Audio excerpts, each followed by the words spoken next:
street with a house in which she stayed. And my stories fall like a name on every page. Cause I read to make you fall in love. Hi loves, welcome or welcome back to my channel. If you are new on this channel, please do not forget to hit the subscribe button. It's totally free. And if you are a returning subscriber, thank you so much for your continuous support.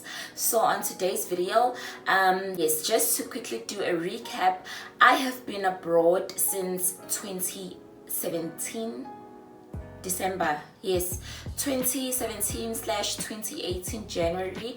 So I have been abroad for a while, and prior to that I was working in Johannesburg, South Africa, and I had been doing my research for around 3 years before moving abroad. I really wanted to know as much as I could before obviously taking the big step, but obviously there wasn't a lot of information out there at the time, even though I knew people, but it wasn't as now where we have people like me who are sharing information. So I didn't really expect a lot of things that I went through when I started to actually live abroad.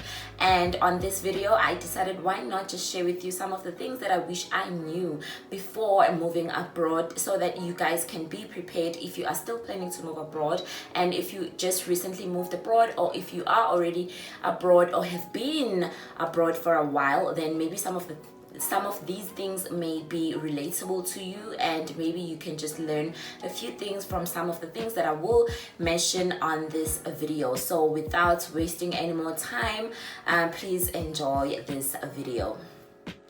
Okay, so just to mention the first thing, I think this one has to be the most important thing. When you move abroad, you have to be emotionally and mentally strong. If you come abroad to stay and work abroad, you have to chin up, you have to be strong emotionally. Things will happen back home, some of the things that you may not be available for, like death and other tragic things or events, or even weddings and stuff. So you do have to be emotionally strong and mentally strong to cope with all the mental breakdowns that you are going to go through when you move abroad. The second thing that you need to remember is that death will happen. So when you move abroad, you want to have a plan, and you have to be prepared. I'm so sorry to say this, and unfortunately it's something that we all have to be aware of, because we cannot shy away from death. So death will happen, you know, and your family has to be prepared. You have to be prepared from your side, so that when that phase comes, things happen smoother than they would if no one was prepared. So those things, they do happen, and guys, it's scary, but I don't want to dive too much into it. So let's move on to the next point. The next point is, moving abroad is quite expensive actually. A lot of people do not talk about how expensive it is to move abroad. When you move abroad, it's not just about booking a flight and then next thing you're here, unless obviously your job provides everything like accommodation and, you know, all your necessities as well as flights, then good for you. But in some countries, when you move, you do have to spend a lot of money before you make money.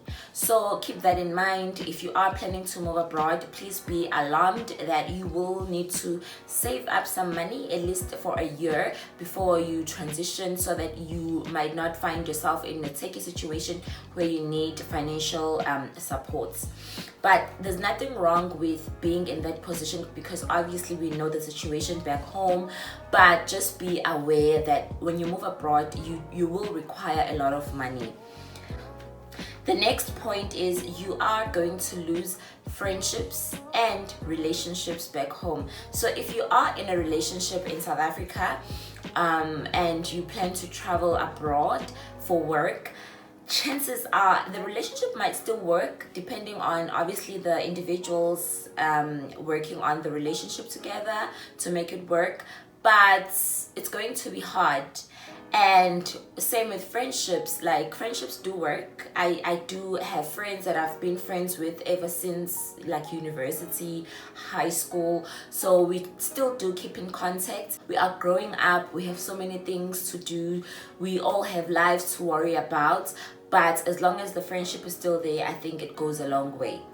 The next point is, you will find it difficult to make friends when you move abroad. Yes, people will come your way, but it's going to be very hard for you to find your tribe.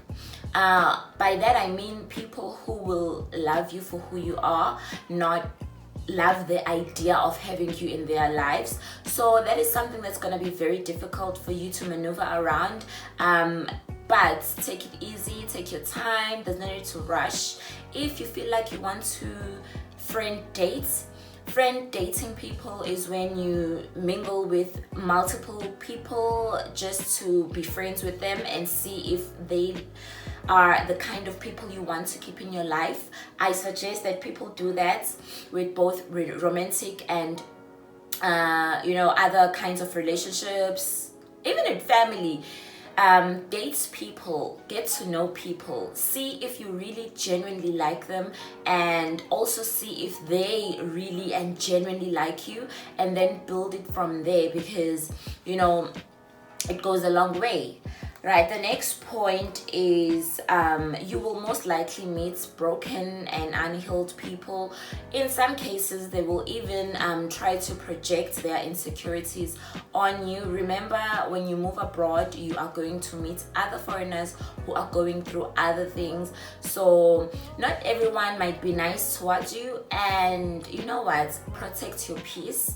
Protect and guard your space, and always be in a point of being a positive person regardless, and just carry yourself with wisdom and tell yourself that at the end of the day, you know why you're here.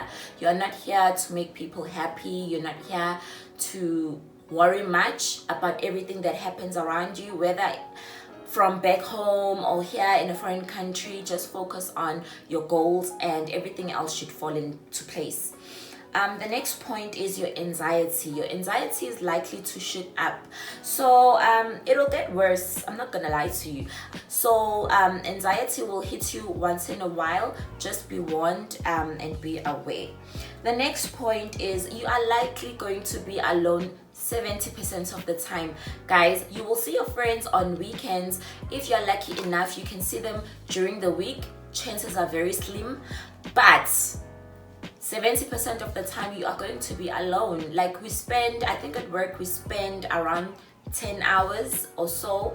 So you spend the time at work, and then the rest of the day you are home. On weekends you are home. In the morning, like most of the time, you are going to be alone. So find ways to keep yourself busy, and also find ways to make sure that you do not fall into depression or mental breakdowns. So keep yourself busy and do things that you like, find new hobbies, and whenever you get time, try to mingle and meet new people.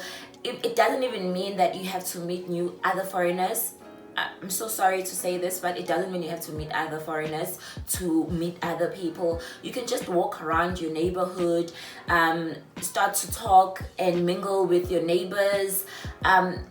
Just go out there, put yourself out there without pushing yourself too much out there. I hope I'm making sense.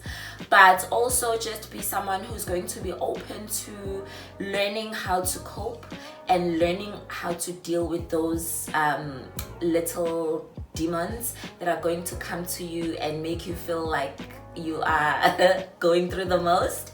So anyway, let's move on to the next point. The next point is people will watch everything you do. This side, they will watch what you do. Back home, they are watching what you are doing. So be someone who's going to learn to be private. Be a private person. But also, if you are someone like me, I am someone who likes to share. Like, I like to share things that I do, things that I get up to. I like to share things that I like. For example, if I see a nice product and I feel like it's a good product, I like to share about those things. But you would hardly ever find me sharing personal information or personal things that I'm going through. You would hardly ever find me sharing, especially online.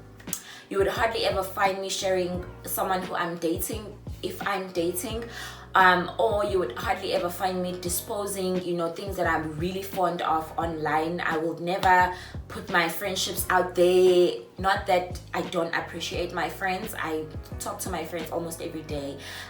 We call each other all the time. You know, I appreciate them a lot, but I know when to draw boundaries. I know when to not put everything out there, because remember, what people do not know, they cannot break. The next point is people, especially family, will expect a lot from you. I mean, already you left your family with the idea that you are coming here for a better life, and they are going to expect you to pay more money maybe back home, to help them financially, and you have to be prepared for that. If you are lucky and your family doesn't like require you to take care of them, or maybe you just do whatever you like with your money, then good for you. But also, if you are in a place where you have to take care of your family, please do take care of your family. I'm so lucky because I got to take care of my family during the very early stages of my career. For a long time, I did so many things. I was able to renovate my home. I was able to do so many things for my family from a very young age, whereby right now I'm very comfortable, you know. Like, I hardly ever have to be stressed at the end of the month that, oh my god, I have to send so much money home because they're expecting that amount of money every month from me.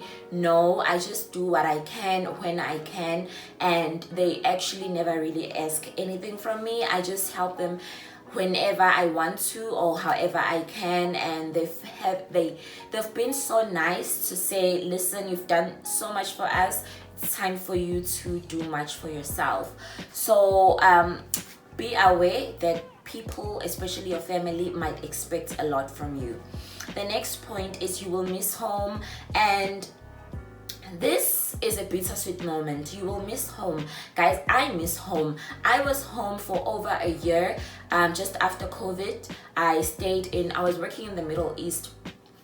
That's a story for another day. I will explain to you guys why I left and why I didn't decide to go back to the Middle East. But I was working in the Middle East for like 9 months. Everything was perfect, but then COVID started, and then I had to go back home. Obviously, I miss so many things, good things that they've done for me and they are still doing for me.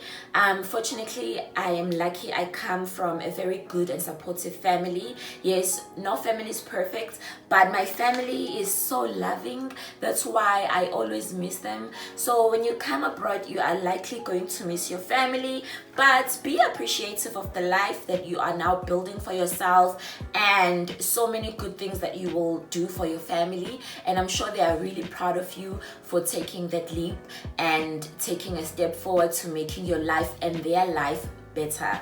The next point is you will experience culture shock almost all the time. Be aware that maybe when you think, oh, I've got it all figured out, until this day I still struggle with culture shock, because when I think, and now I know the culture, I know how Taiwanese behave, I know how Asian people do this, do that, and then suddenly, boom, something new happens and I'm like, what? Really? Wow. You know, so culture shock is something that is very endless. When you go to a foreign country, be aware.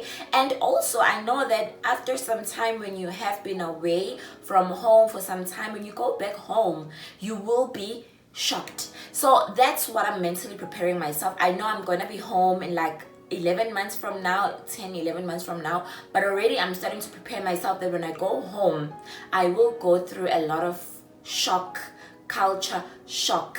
So guys, get take. But anyway, we'll pull through. The next point is some people will treat you differently, because after all, you will look different. In Asia, you are going to look different, especially if you are a foreign person, whether you are white or black or whatever race. you are going to look different. So do expect people to look you differently, because it's like, oh. And mind you, in most cases, some people, especially children and old people, it's their first time seeing a black person up front and personal, so they will give you those stares and stuff and looks, but just don't let it get into you. I know sometimes it's hard, but just try to chin up and look at it as a good way of being unique and being a very brave person to actually be in a space or in a country like this, where maybe amongst 100 people you are the only black person in that building, or even in the entire train you're the only black person. So take it as a privilege. And the next point is you have to learn to be selfish. Be selfish. People at home will ask money from you, they will borrow money from you. Even people here abroad, they will borrow money from you, they will ask money. Be selfish, be selfish, be selfish, selfish, selfish, selfish, selfish. Learn to put yourself first. Okay? I wish I knew that when I first moved abroad, because when I first moved abroad, I really was still in that bubble of, oh no, I have to help my aunts, I have to help my sister, I have to help this child, and then I was just giving, and then I realized that actually no. So be selfish with yourself, be selfish with your finances, be selfish about your dreams and goals, and overall just take care of yourself. And the last but not least point is, I wish I knew that when you come abroad, you have to save as much as you can. Save. Also, do as much as you can while you are abroad. So you see, it contradicts. How do I save so much while I still have so much to do at home? I have to renovate my family's home. I have to build a house for myself. I have to finish my school fees or my tertiary funds. I have to do this, I have to do that, but then I still want to save.